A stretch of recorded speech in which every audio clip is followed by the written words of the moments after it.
मैं डॉक्टर राहुल वर्मा, मैं एक चाइल्ड स्पेशलिस्ट हूँ। आज हम बात करेंगे कि बच्चा अब हमारा 6 महीने का हो गया, अभी तक तो हम सिर्फ माँ के दूध पे थे, अब हम किस चीज़ पे स्विच करें और कैसे स्विच करें। मेरी तरफ से 2 बेसिक पॉइंट्स जो मैं हमेशा अपने पेरेंट्स को बताता हूँ कि 2 चीज़ों का ध्यान रखना है। जो भी चीज़ आप दो वो अच्छे से मैश्ड हो और it should be slightly over cooked rather than under cooked. मतलब अगर आपने फॉर एग्जांपल दाल है, जो भी घर पे दाल बन रही है, आपने अगर 1 सीटी एक्स्ट्रा बजा दी तो गल जाएगा तो ईजिली सॉल्व हो जाएगा। उसके बाद तो आप भी चाहोगे तो आप भी च्यू नहीं कर पाते, आपको भी सटकना पड़ता है। तो एनीथिंग जो 1 सीटी एक्स्ट्रा बजी है तो गल गया तो बेबी सॉल्व कर लेगा। लेकिन अगर आप उसमें छौंक लगा दिया तो प्याज व्याज आ गया, वो अटक सकता है। तो anything that is free flowing, जो बच्चा आराम से सटक ले, वो देना है और वेल कुक्ड होना चाहिए। तो जैसे दाल चावल आपने बनाया तो चम्मच में ही सही मैश कर दो। दूसरा एक चैलेंज जो मैं अवॉइड करना प्रेफर करता हूँ वो है कि ग्राइंड नहीं करना।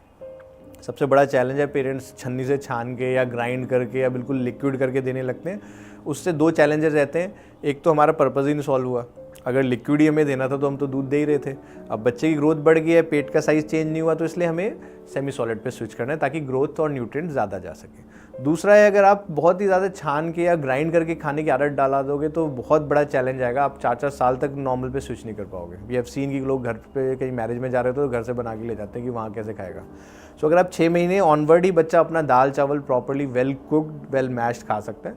सो वीनिंग डाइट में सबसे इंपॉर्टेंट जो हम वर्ड यूज़ करते हैं वो है culturally accepted home cooked food, जो घर का बना हुआ आपके कल्चर और हिसाब से, क्योंकि हम चाहते हैं जितना घर का बना हुआ है तो लॉन्ग टर्म में बच्चा चूज ही नहीं होगा। अब वीनिंग डाइट के रिगार्डिंग 2-3 पॉइंट और वीनिंग के टाइम में हमेशा एक्सप्लेन करना पसंद करता हूँ। मैं 3 डी बोलता हूँ, 3 Ds। एक है कि nobody likes to be discriminated. Discrimination किसी को नहीं पसंद, ना आपको पसंद है ना हमें पसंद। सेम बेबी के साथ होता है। बेबी देखता है कि आपकी प्लेट में तो बड़ा रंग बिरंगा सा खाना है, लाल पीला सा, और मेरे को वो वाइट से पकड़ा है।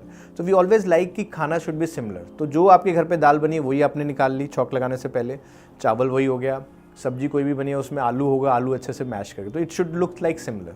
तो डिस्क्रिमिनेटेड बेबी फील नहीं करेगा तो डैट विल बी हैप्पी। दूसरा होता है nobody likes to be dominated. किसी को ज़बरदस्ती नहीं पसंद। तो बेबी का भी इंटरेस्ट तो बहुत है खाने में, पर हमें लगता है गिरा देगा, मेस कर देगा, तो हम उसको छूने ही नहीं देते।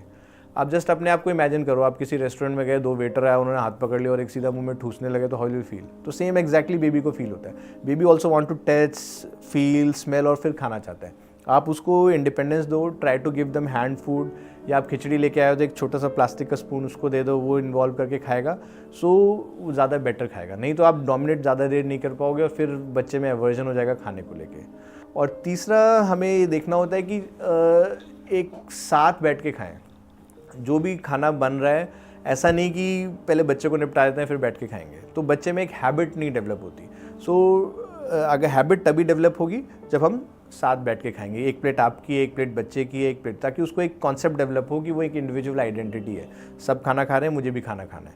So these things will help. तो बेसिक जो रूल है कि अच्छे से मैश्ड होना चाहिए और it should be relatively well cooked.